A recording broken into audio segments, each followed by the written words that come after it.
What's up, y'all? Entropy here. Welcome back to Old Dominion Dynasty. It's bowl week. We've got our bowl game set up. I believe it's the RNL Carries New Orleans Bowl, if I remember correctly. And we're facing the Middle Tennessee State Blue Raiders with an 8-4 record coming out of what's left of the Conference USA. I believe I pointed it out at the end of the last episode. Their conference record is only 4-1. I think it's because the way, in order to kind of rearrange the conferences into as close to real life as I could get it, Conference USA was left with like literally 6 teams, so they were the best to come out of it. They probably didn't even have a conference championship game. They probably just won it outright based on conference record. But here they are. They beat a 2-10 Minnesota team. Yikes. Doesn't look like they played any other teams of note. They played 3 FCS teams, so maybe the record may be a little bit inflated. And it doesn't look like they beat a team above 500 all year, so that could just be a product of the conference they're in, or it could just mean they're a fraud, or who knows. It's a bowl game, it could go any which way. And of course, this is the last opportunity we'll have to see so many seniors.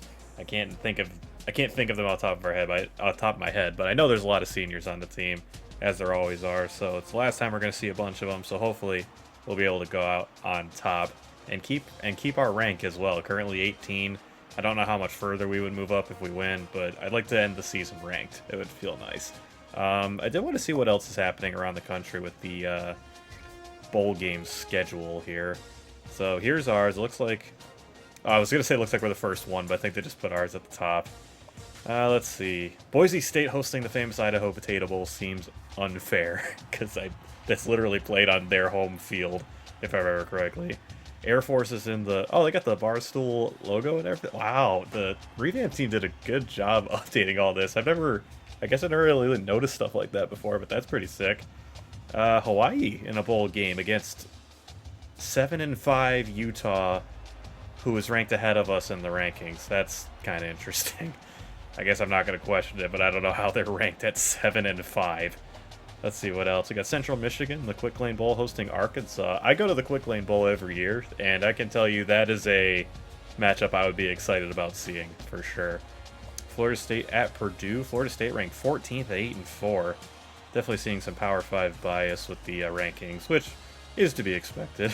Army's in a bowl game. Cool, good to see that. Georgia Tech, UCLA. Miami at 10-3, ranked 15. All right. Colorado, Northern Illinois, Kentucky, BYU. It doesn't look like Eastern Michigan's going bowling, as these are all Power 5 teams. Boston College ranked 10 in the country in the Chick-fil-A Peach Bowl against Auburn. That's kind of cool. Cincinnati, North Carolina. Baylor at Georgia State for the Citrus Bowl. That's kind of a weird matchup. Florida, Michigan State, a ranked matchup. Ooh, Ohio State, Arizona State, 4-3 in the Rose Bowl. That's must-see TV right there. What else we got? Ole Miss, Syracuse, UCF, UAB, ranked number 9 and number 11 in the country, respectively, with 10-3 and 12-1. Wow, what a season those two teams have had. That's going to be a fun game, no doubt. Georgia, NC State. NC State, of course, one of our 2 losses on the year, coming in at ranked 7. We'll see how they hold up against Georgia. Iowa and their staunch defense up against Texas. That game will probably have a final score in the teens. Clemson, USC, 5-8. Tulane, ranked number 12, with their Heisman finalist running back going up against Tennessee. And then the national championship game between number 1 Michigan, the only undefeated team in the country, and number 2 Alabama. Hopefully we see a repeat of the Rose Bowl from this season, with Michigan coming out on top, but we'll see how it goes. Alrighty, let's get into the last game of the season. Let's go with this look for the bowl game. We'll go with the Navy Monarch helmet, the Navy tops, and the Carroll Hudson blue pants. One last ride for this team, Javon Harvey giving the pregame speech. As there's Middle Tennessee State, not the best uniforms that they've got to offer based on what I know about them in real life. They've definitely got some ones that pop a little more than that.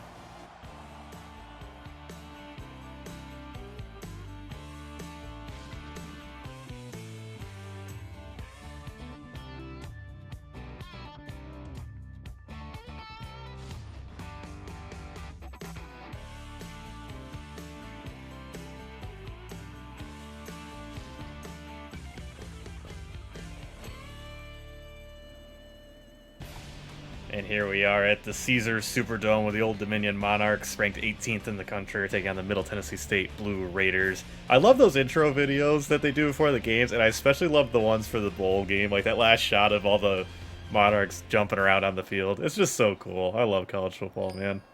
Dang it. Wow, their kicker's got a leg. Jordan Bly is still going to try and return this, though, as he's got a seam to run through. There he goes. Oh, my gosh, if he would have housed that from 108 yards on the opening kickoff, I would have lost my mind.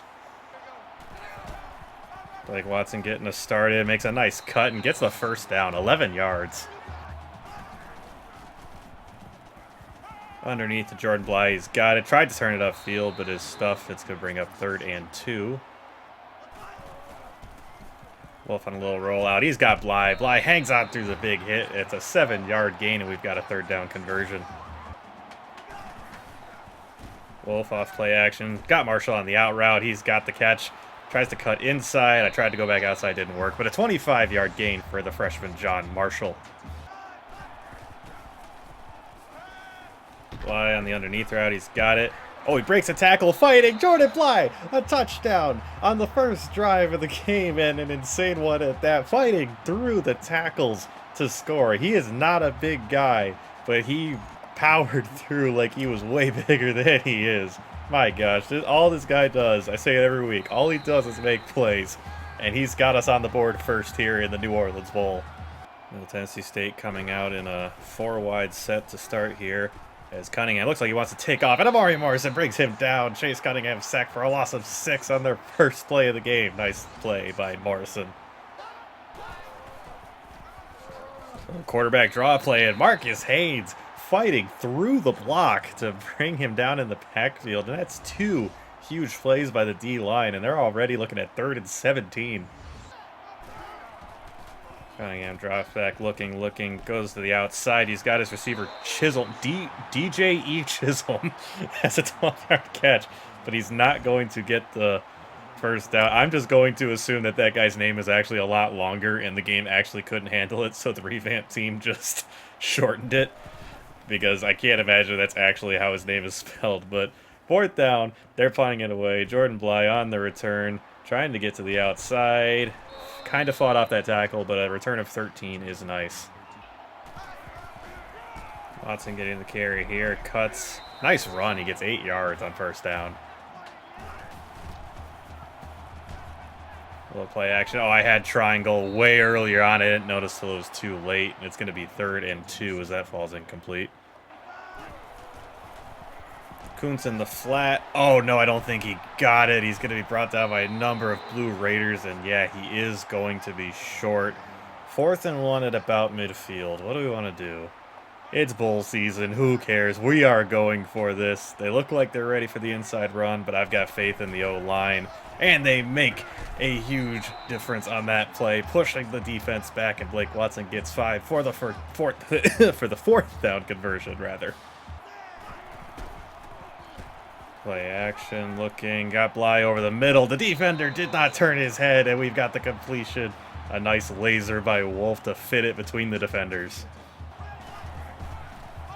Watson gets carry, huge hole to run through, and a move on the defender, spinning ahead, and he's got an 18-yard carry down to about Middle Tennessee State's 15. Blake Watson, oh my gosh, this might be the best he's looked all season with a nice 6-yard rush. The move he put on that guy was awesome. John Marshall gets it on the sweep, gets some blocks, takes a huge hit, and is down near the first down marker. It's going to be 3rd and inches. We're giving it right back to Watson again. The hole is there, and he's got the first down. Not known for his speed, but I think if we can seal him off well, we can get this touchdown. Watson getting to the corner, and he's got it. Blake Watson a 3-yard touchdown run to cap off what's been an extremely strong first half for him.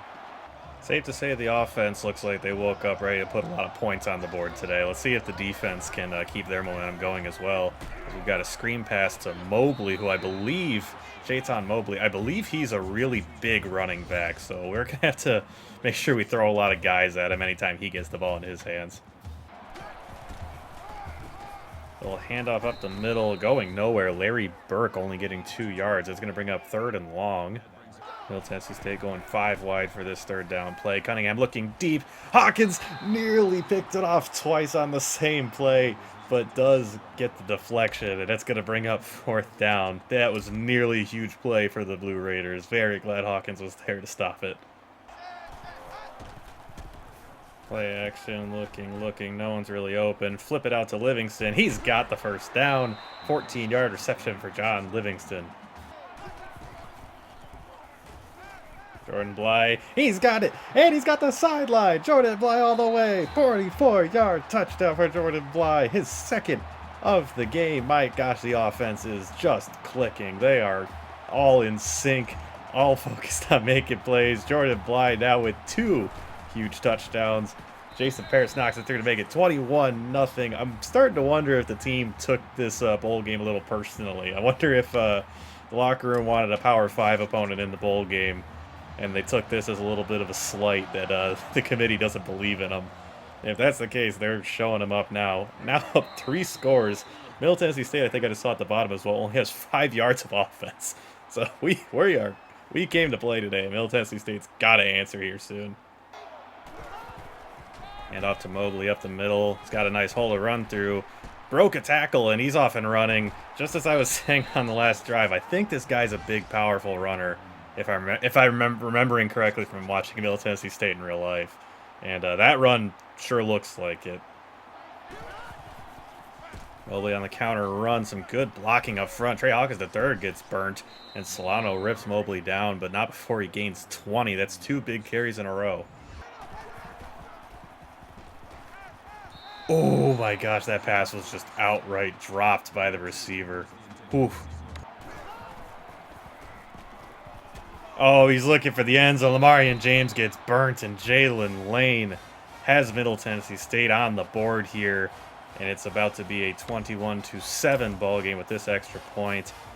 We aren't going to keep him off the board forever, apparently, as they now cut our lead down to 2 scores.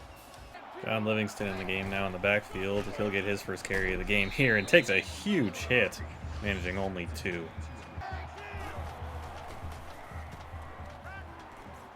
McCoy on the slant. He's got it. Trying to get to the outside, and does, but that is a huge play for Rafael McCoy before he's forced out of bounds. A 29-yard gain. Over the middle, McCoy again. He's got it. A 22-yard reception, and we are deep within their territory now. Oh, on McCoy again. He's got it. A nice little toe tap on the sideline, and we're down inside their 5 now, with just under 2 minutes left in the first half. Hayden Wolf is absolutely throwing dots today. 11 for 12. John Livingston, great blocking up front, and he's got another touchdown, and it's going to be now a 28-7 ball game. We push our lead back up to 3 scores with that punch in from Livingston. The Old Dominion faithful are getting loud in this building. This has been maybe one of our best halves of the entire season. Oh my gosh, a big hit laid there by Josh Cruz. And they've already called a timeout, so they're undoubtedly trying to score here. They will get the ball to start the second half, so they got to be thinking score here and then score again to start the second half, and this is a different ball game. Cunningham drops back looking, wants to take off, and stumbling, tripping, and only gets 1 yard because of it. He wants to take off again, does find a lane. Tyree Bibby unable to bring him down in time, and that's going to be a 3rd down conversion for the Blue Raiders. Their drive is still alive. Cunningham looking, fires to the right side. Hawkins III couldn't quite break on it in time, and Jalen Lane's got an 8-yard reception, and they just called their 2nd timeout. Swing pass to the running back. Alex Solano, great job bringing him down, and it's going to be a gain of 0, and it's going to be 3rd and 2 coming up. They are now running no huddle. Same exact play. I was late getting out there, and Larry Burks got the first down and more. Alex Solano gets over there to bring him down, but he gets 14, and I believe he got out of bounds too. Wants the outside. He's got Ali, and he gets out of bounds. Cunningham must take off again. Ryan Henry is there, and Cunningham is he's dropped for a loss of 4. I tried to combine dropped and sacked into the same word, and it didn't work. And time is ticking away. They're not calling their timeout.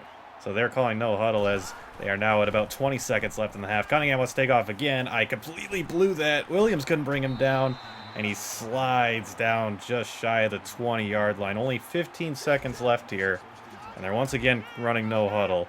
I gotta imagine they want to get a touchdown this drive.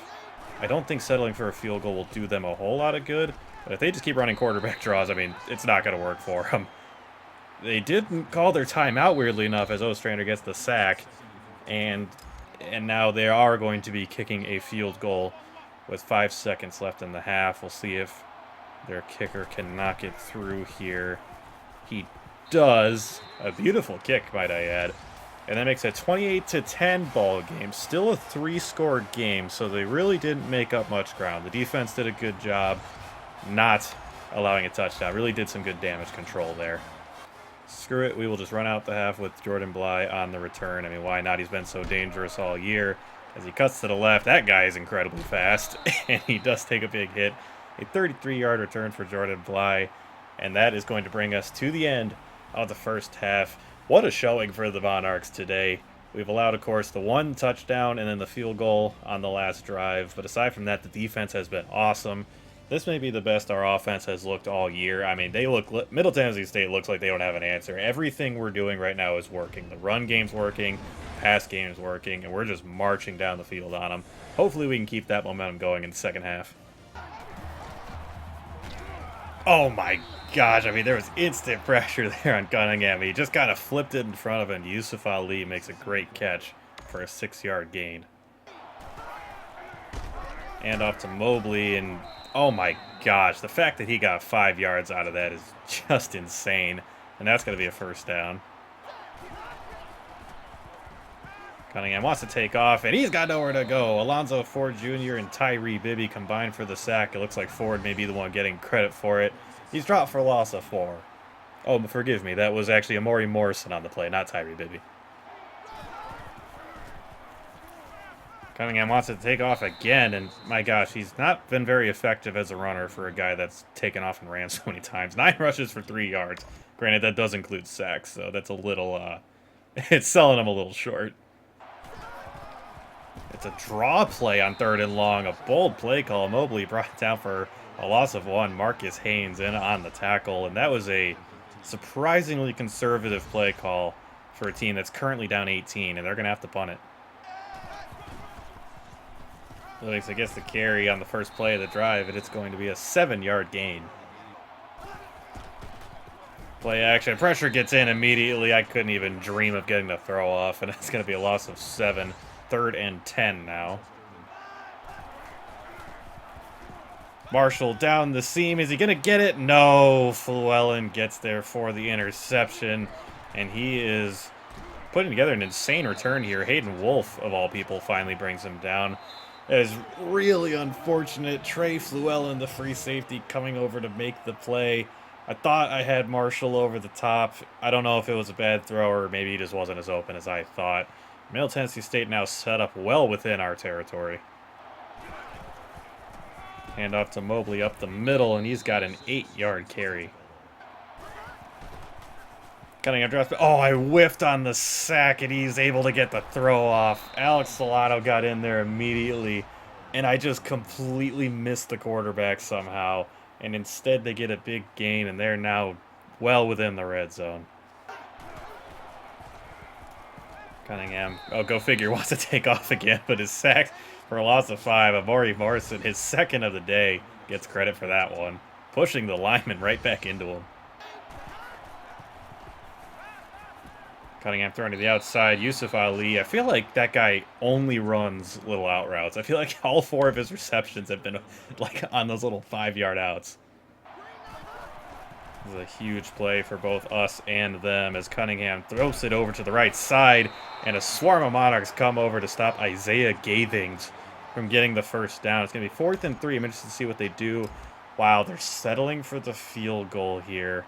This will cut it to a 2-score game because it'll be a 15-point deficit, but it's going to be hard to make a comeback if you have to keep settling for field goals. And that's a credit to our defense. They held strong there. That was a very dangerous drive that our offense rather, set them up with, thanks to the interception and return But the defense did a good job holding fast and not letting him punch it in for a touchdown. And Bly is now set to return this. And some beautiful blocking and a stiff arm, and he had a 34-yard return that nearly went all the way there. Livingston gets the carry up the middle. Huge hole to run through, and he's got 10. Second and inches. Third and inches following the incompletion, and we're going to hand it off to Livingston up the middle. He's got the first down. Great blocking up front. Our O-line has been awesome all year in those short yardage situations. Livingston getting the carry. Gets 8 yards again. Some very nice blocking, making a huge hole for him to run through. Over the middle, McCoy's got it, and it's going to be a first down for the Monarchs. A 16-yard reception for Raphael McCoy, who's had a number of big plays in this game. Ooh, Marshall gets it on the jet sweep, and a lot of room to run, and he's got a first down. Nice running for the wide receiver. Jennings on the slant over the middle. He's got it and the touchdown. 18-yard reception for Ali Jennings. A beautiful throw by Wolf. Once again, really threading the needle to the receiver. And Ali Jennings doing the rest of the work to punch it in for a touchdown. That really feels like it's going to be the nail in the coffin. I don't see them coming back from this deficit now. Not with only 5 minutes left. Oh, Cunningham brought down in the backfield for a sack. James Ostrander coming hot off the edge and slinging him down. That's a 7-yard loss, and the Blue Raiders are already way behind the sticks. Cunningham drops back once again, looking to run. Ryan Henry dove and missed him. Arteri Johnson misses the tackle. Cunningham off and running, maybe his first effective rush of the game, and he gets out past midfield. That was some very poor tackling on my part. Not able to bring him down. And I don't know what the unnecessary hurdle was there, but it worked, I guess. Oh, John Livingston strained his Achilles, is out for the game. I didn't even notice that happened. That's a bummer. So I guess Blake Watson will be carrying the mail for the rest of the game, as Mobley only gets 2 on that carry. Cunningham over the middle, missed his receiver. Wow, that's tough. And that's going to bring up 3rd and 8. The receiver was open. He just missed him. Looking, oh, the corner out. Oh, look who it is. Yusuf Ali, the out route master.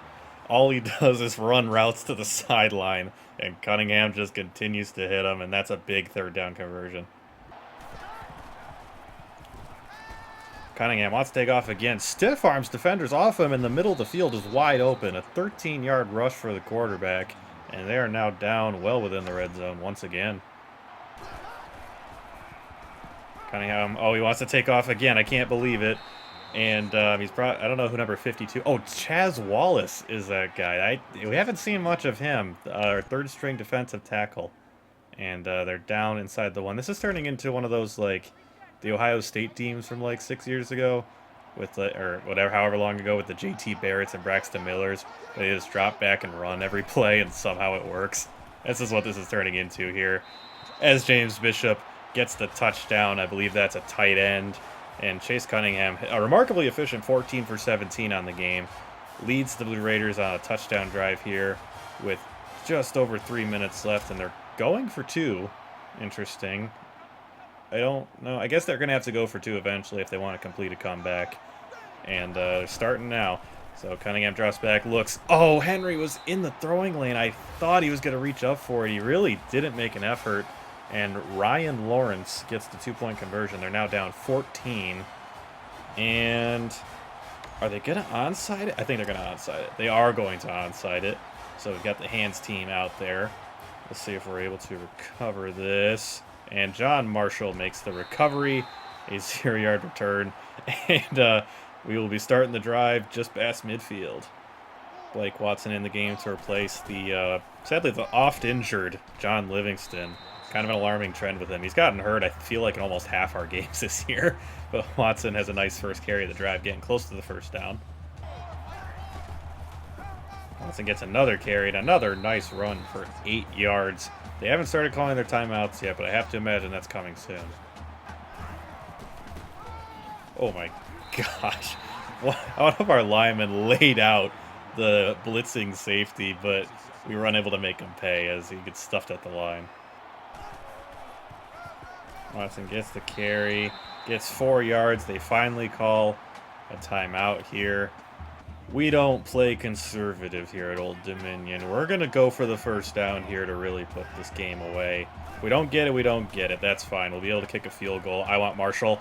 Oh my gosh, John Marshall goes up over the defender.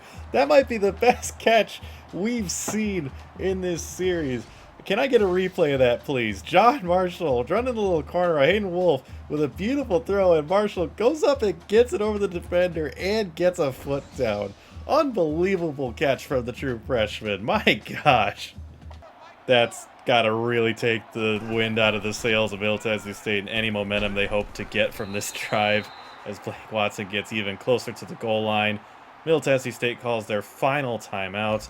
Hey, they're still playing, so they're still calling timeouts. So even though we could theoretically kneel this game out, we're gonna try and get Blake Watson one more touchdown here on this carry. Some good blocking, and there's a massive hole, and he's got another touchdown. I believe his second of the day, if my memory serves me correctly. And that is officially the final nail in the coffin. They will definitely not be coming back from a 3-score deficit. We'll see what they do with the rest of this time, but that has got every Old Dominion fan in the building has, if there's any that were still holding their breath, they've undoubtedly let out their final sigh of relief.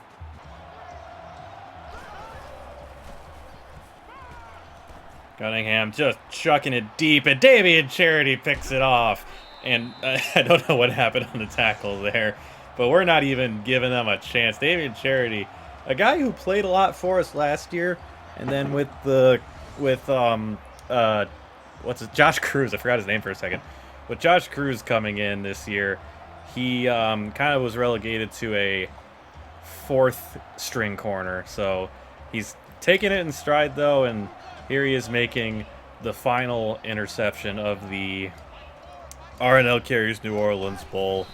As if you saw the updates on the new college football game coming out, they have a thing in there where you'll be able to just sim through the kneel downs. But we don't have that luxury here, so we're going to have to kneel it out 3 times. That will do it. The Old Dominion Monarchs are the winners of the R&L Carriers New Orleans Bowl. Truly a tremendous showing from the entire team. Coach Ropey getting hoisted in the air by Hayden Wolf, and I'm not sure who the other guy is.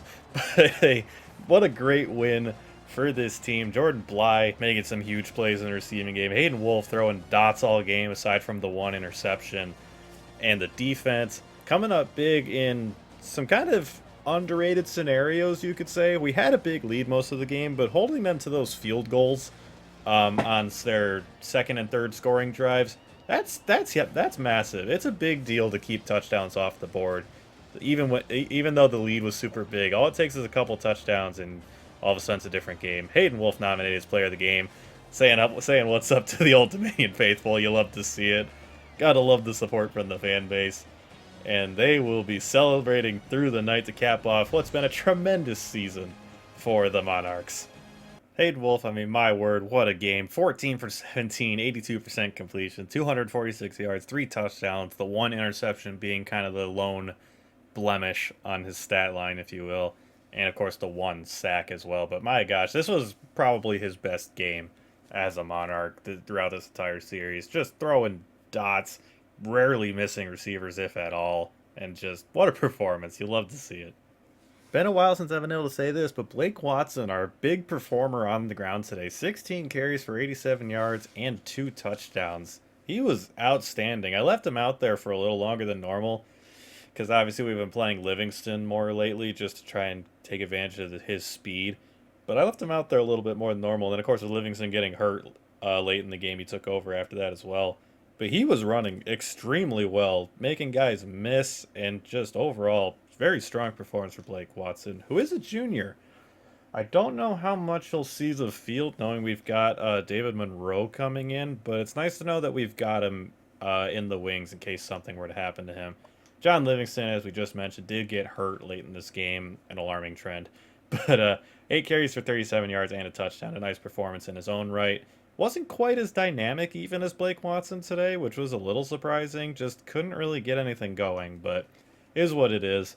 John Marshall, of course, 2 for 13. The one run on the jet sweep was extremely impressive as well.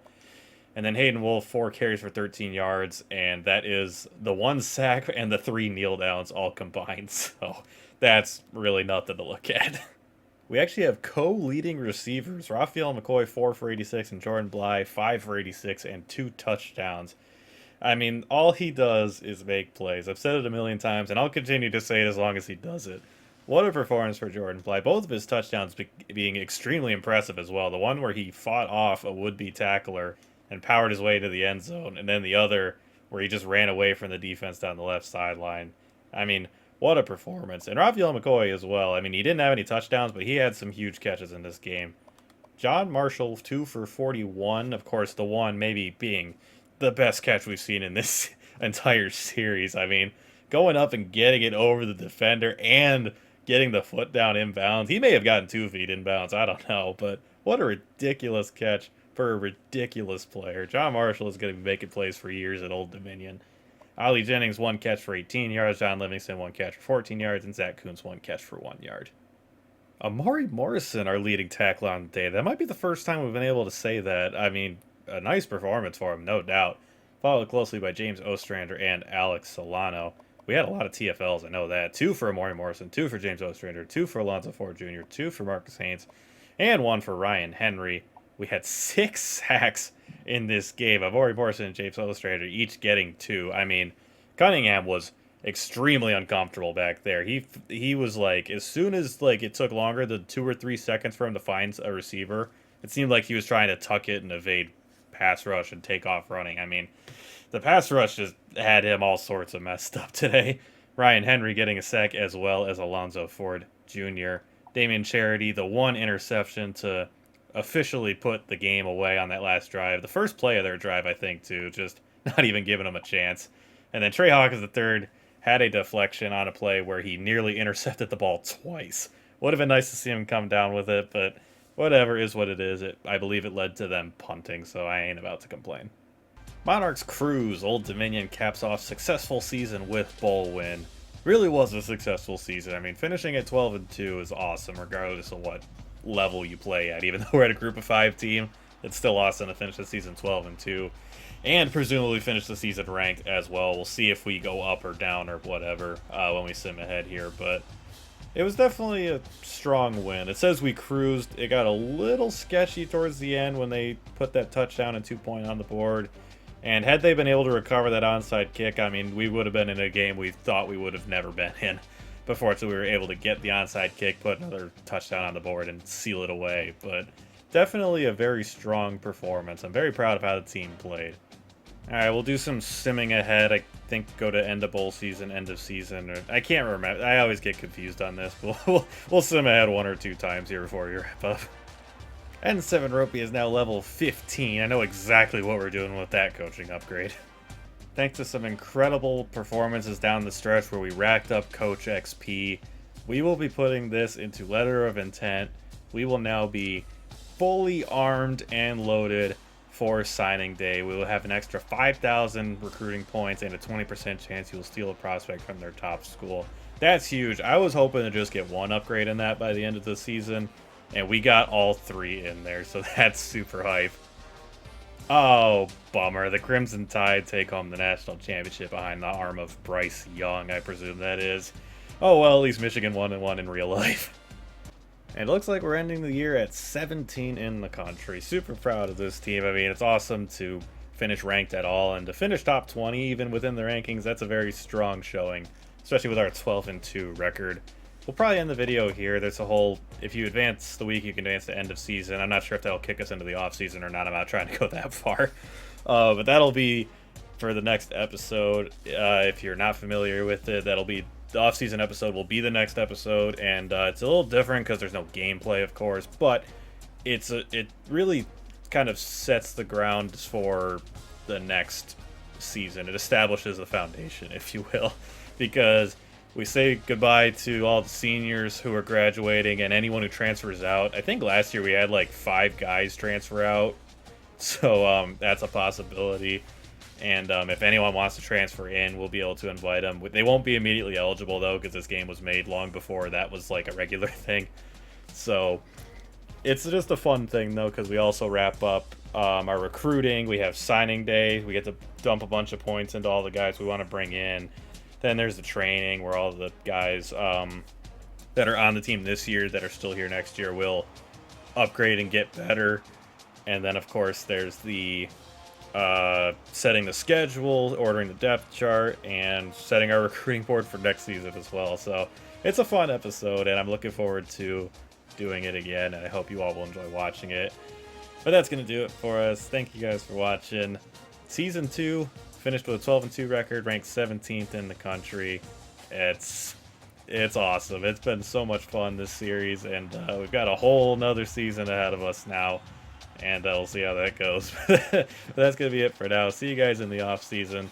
And I'd like to thank all y'all again for watching. I'll see you guys in the next episode. Later, y'all.